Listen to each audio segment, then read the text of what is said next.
This lesson continues the study of the book of Exodus from Moses' first confrontation with Pharaoh to the ninth of 10 plagues.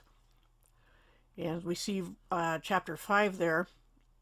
As mentioned in the previous lesson, the 3-day journey that Moses tells Pharaoh to grant Israel to worship God is a diplomatic expression, meaning basically we intend to leave and never come back.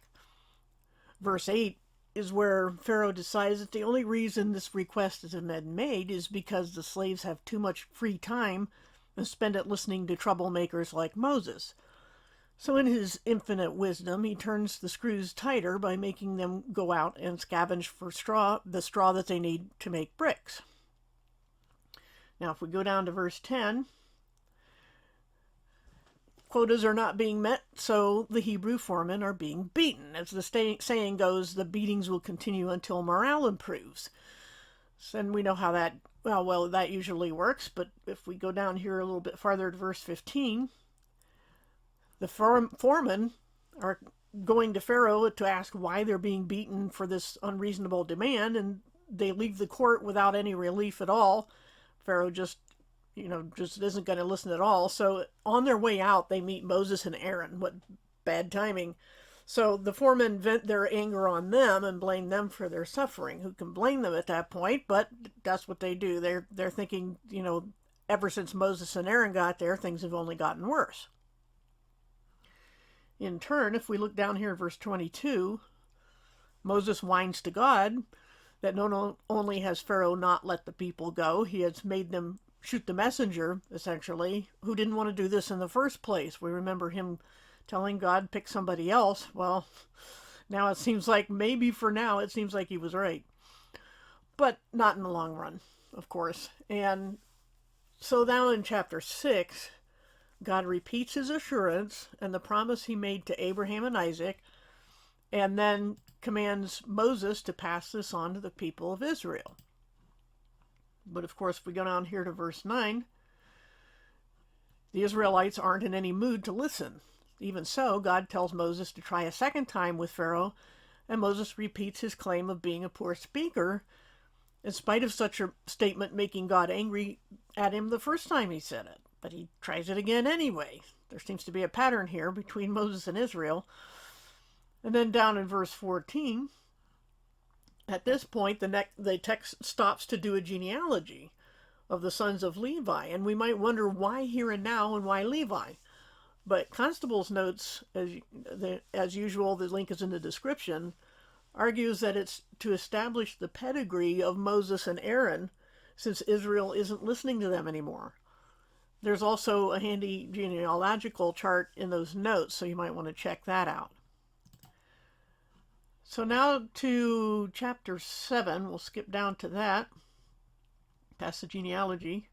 And this chapter begins with a curious statement from God that he has made Moses like God to Pharaoh and Aaron like Moses' prophet. But the pharaohs by this time had come to be regarded as literal gods who would simply pass from one mortal body to the next as each one wore out and died. And they would usually almost always pass it on to their son. So God is both putting Pharaoh in his place and giving confidence to Moses, but he adds that he himself will harden Pharaoh's heart, so Moses should expect more resistance rather than any progress at this time. And then they just add on in the text here that Moses is 80 years old by this time and Aaron is 83. And if you recall the chart that was done before about the timelines, that's where this comes from. So the question is, what does it mean that God hardens Pharaoh's heart? Does God override a person's free will? We've already seen the freely chosen condition of this Pharaoh's heart being arrogant and disrespectful of any other claims to divine authority over him, and he has shown his character in no uncertain terms. So what God is doing is only increasing the degree, not the condition or bent of Pharaoh's heart. Many Christians tend to read post-cross salvation requirements into pre-cross times and then misapply that error onto the age of grace again and conclude that God chooses who to save and who to condemn. But God has not chosen to condemn Pharaoh without him having a chance to choose or live. He'd lived quite a while up to that point, And he'd had plenty of chances before God actually starts hardening his heart. So God is merely closing the door, as is the case when anyone dies. The opportunity to choose sides is gone at that point. So what's the difference between a person's life ending when God says it will end and their choices have been closed up, or closing it before they die and then using them after that point for some purpose? That's the only difference. So Pharaoh's heart being hardened is no more of an argument against free will than anyone just dying before they decide to be saved. It's really just no different in principle. So now let's go down here to verse 8. And they appeared before Pharaoh as they had before. This time he demands a miraculous sign, just as God said he would. So Aaron throws down his staff and it turns into a snake, though the Greek text in this chapter uses the word dragon, whereas it used serpent back in chapter 4. But the Egyptian sorcerers are able to turn their staffs into, and it uses the word dragons here as well, but even though Aaron's staff then swallows up all the sorcerers' staffs. And Pharaoh is not impressed. Symbolically, the consuming of Egyptian staffs meant that God had sovereignty over Pharaoh, but he rejected the claim. So in other words, by this sign, it really isn't a plague. God is saying, I'm God and you're not, but Pharaoh just couldn't care less. So let's go down to verse 14. And this is where the actual plagues begin. Since Pharaoh basically yawned at the miraculous sign of the staff becoming a snake, God is upping the ante. Moses will intercept Pharaoh at the Nile, since Pharaoh would go down there every morning for religious reasons, and he would turn the Nile to blood, including water that was already taken from there and stored in containers, anything that came directly from the Nile. This would kill all the fish and make a stench, and no one would be able to use Nile water, which of course was central to their lives, not only for drinking and irrigation and so forth, but also for religious purposes.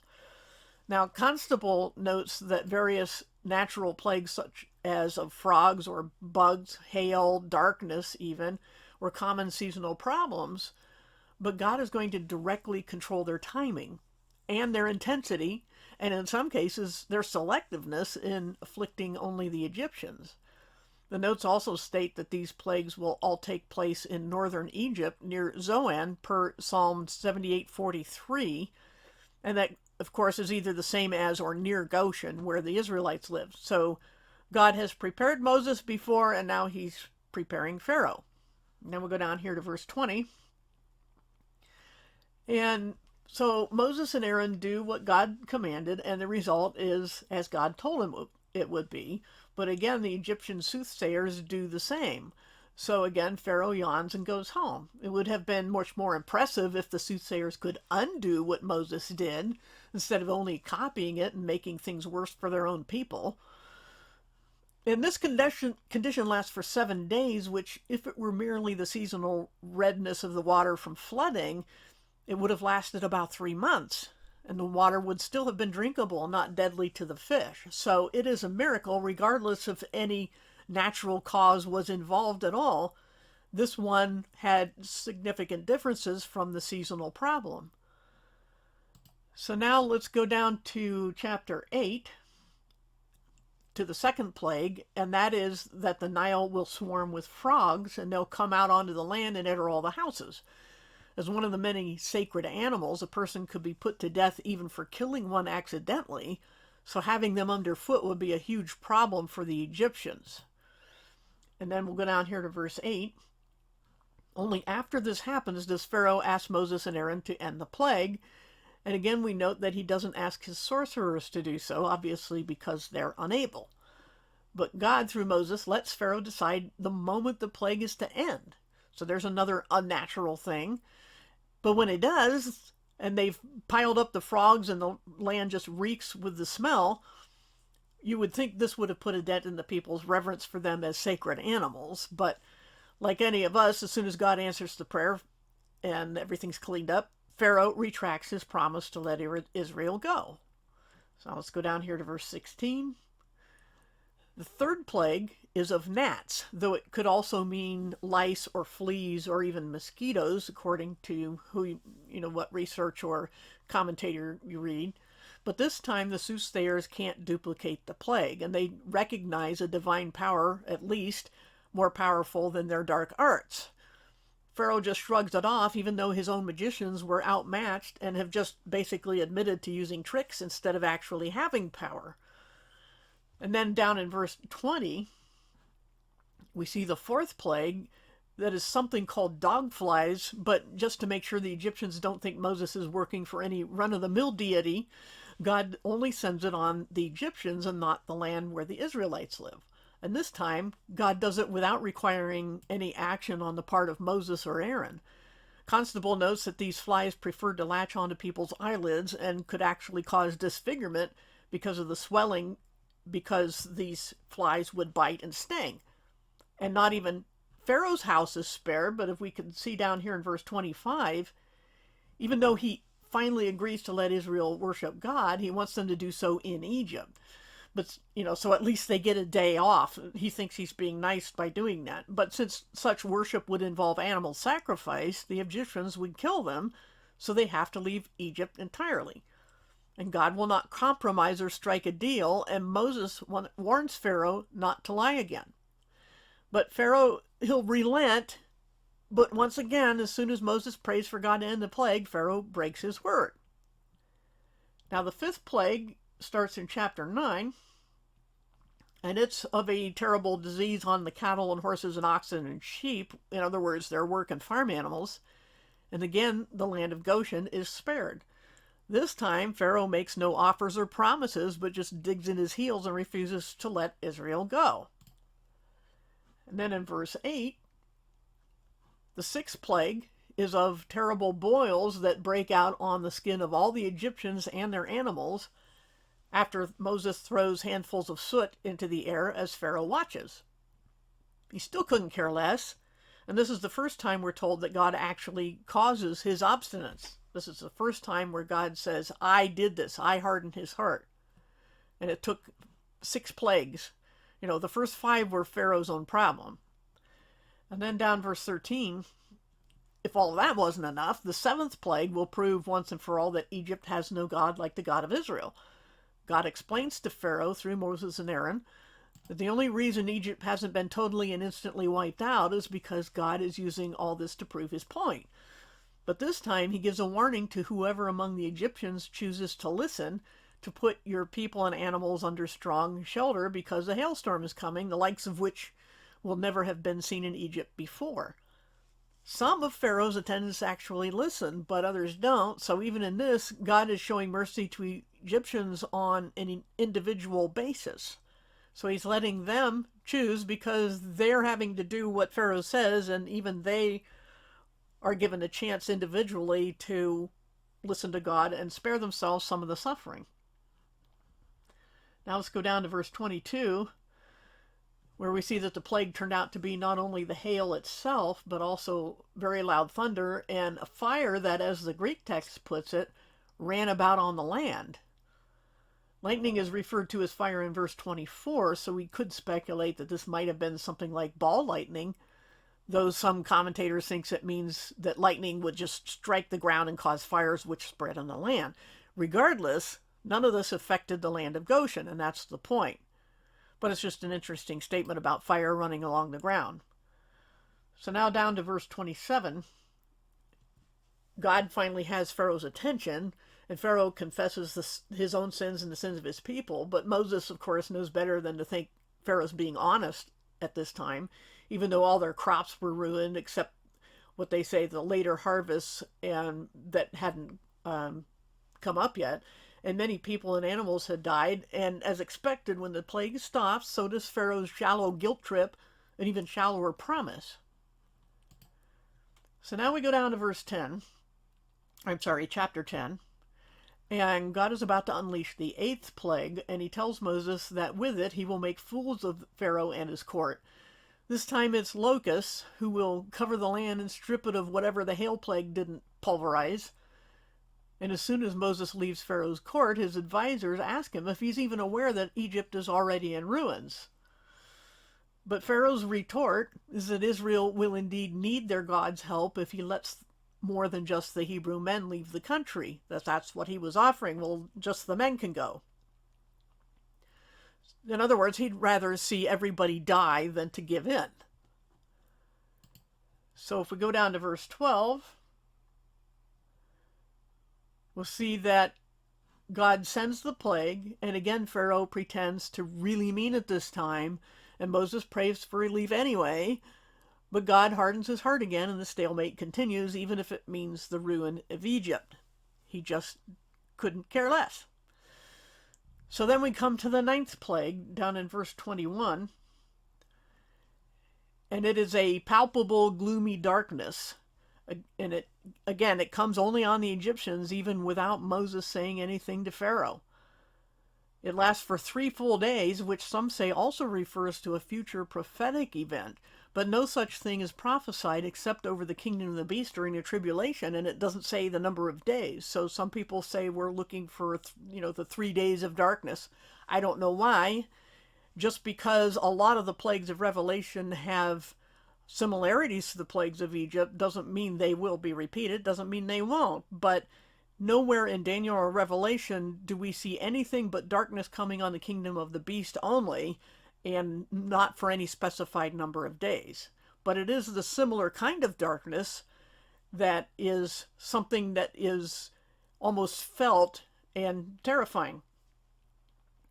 So much for that. That's really kind of a little side issue. But the thing is that when Pharaoh summons Moses and tells him everyone can go, but they have to leave the livestock, so he's letting out a little bit more, saying, okay, the women and children can go, but you got to leave all your stuff here. Moses refuses to compromise, and Pharaoh just throws him out of his court permanently and says, you won't see me again. And Moses says, that's right, you won't see me again. Now, in the next chapters, we will find out that there was a little more of an exchange, but right now that's all it tells us. And we'll probably just pick up that in the next lesson when we start looking at the 10th and final plague. And then, of course, after that, the exit of Israel from Egypt that finally happens, but it took 10 plagues. And again, the point of this lesson is that these plagues had a purpose.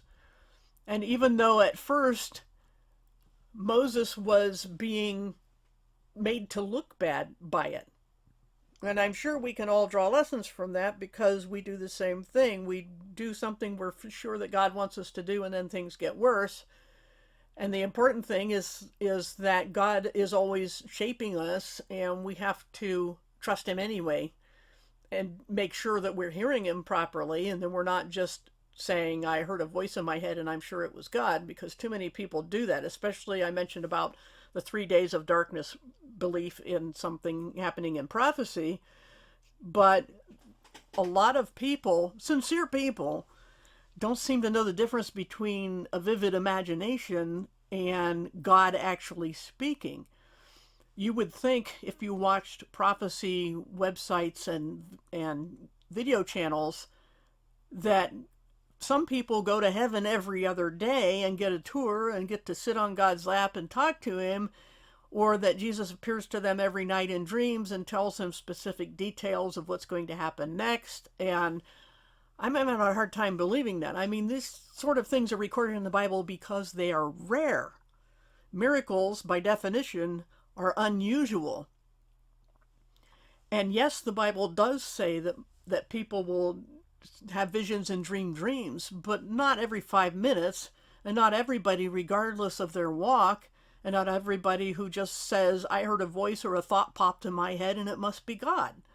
That's not how this works. These things that we're reading about are recorded because they're miraculous and unusual, and God does them at a certain time, as he has the habit of doing, as we see throughout the Bible, of doing things like this, like these plagues, for example, to illustrate a change, if nothing else, to say God is doing something outstanding. There's about to be a significant change in life for at least some people, and it is marked by miracles and signs. This happened in the first century as well, when on the day of Pentecost, when people were suddenly able to talk in languages they didn't know. And later on with the apostles, that those were the marks of an apostle. One of the things was being able to do these miracles. That's not the norm, is the point. So when you read about this 3 days of darkness, for example, like anything else you would read as you're going along, be careful not to misapply it or use it as an excuse to go off the rails and forget about what the purpose is of these things when God does give dreams and visions and talks to people directly. He didn't talk to just anybody on every day, and even the people he did talk to, they didn't get talked to all the time. And there was a lot of times that we've studied in these lessons so far when we would think God would explain something, but God doesn't have to, and he talks at certain times to certain people for certain reasons.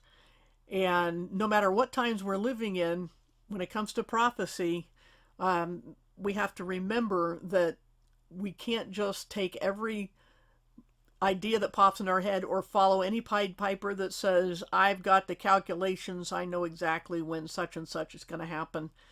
That's not how this works. And that's one of the overarching lessons we can get out of anything we're studying, but we have to know what the immediate context is. And this immediate context is of God freeing his people and keeping his promises. And these are all things that were predicted, and we're being given these things in a language not of fiction, but of chronicling history and tying it to real events that can be checked.